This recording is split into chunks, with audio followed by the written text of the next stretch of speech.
couple different things. In chapter 3, verse 15, he's talking about the way that we look at things and the way that we see things.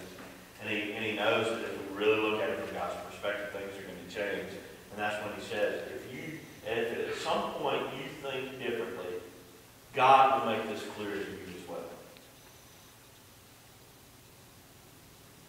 If you think differently, God will make it clear. In Philippians chapter 4, famous part of Philippians. Of course, as far as I'm concerned, everything in Philippians is pretty famous. Verse 8, finally, brothers, whatever is true, whatever is noble, whatever is right, whatever is pure, whatever is lovely, whatever is admirable, if anything is excellent or praiseworthy, think about such things. Whatever you have learned or received or heard from me or seen in me, put it into practice, and the peace of God will be with you. Think about these things. To do that, you've got to rethink. Very rarely do I ask anybody to reveal anything about themselves in church, but I'm going to ask some of you to reveal something about yourself in church by a showing of hands. How many, and I want you to be completely honest right now. How many of you consider yourself to be glass half empty kind of people? If you consider yourself to be a glass half empty kind of person, raise your hand. I'm glad to see that at least some of us are honest. You know, because I think, and I don't think everybody that did raise their hand is a glass half empty kind of person. If I did that, I would be a glass half empty kind of person. But here's the thing. That's something that you have to combat in your thinking.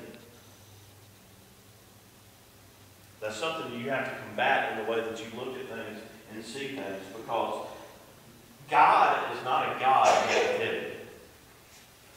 God is not the God of, oh, here we go again. God is the God of positivity. God is the God of, even when it stinks, even when it's at its worst, guess what? I'll get you through. That's the God we believe in. That's the God we love. And that's the God we put our hope and our trust in. That no matter how awful it gets, He's going to see us through.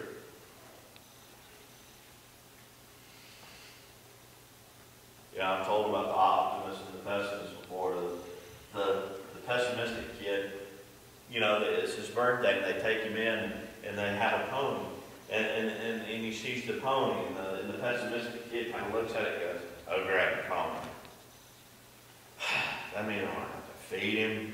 It means I might have to brush him down every day. It means I might have to take him, and I'm going to have to ride him. I'm going to have to spend time with him. I'm going to have to do all this stuff. I can't believe.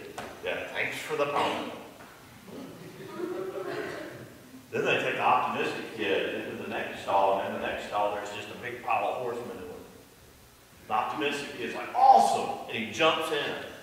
And he starts flinging horse manure everywhere, and it's going everywhere, and all over the place, and everything. And everybody's like, what are you doing? He goes, man, I know with this much horse manure, there's got to be a pony in here somewhere. It all depends on how you look at things. It all depends on how you look at life. It all depends on how you see things. And guess what? You do have control over that. See, some people think, oh, that's just the way I am, Brad. I don't want to hear it. It's not just the way you are. How many of you are exactly the same as you've always been? None of you.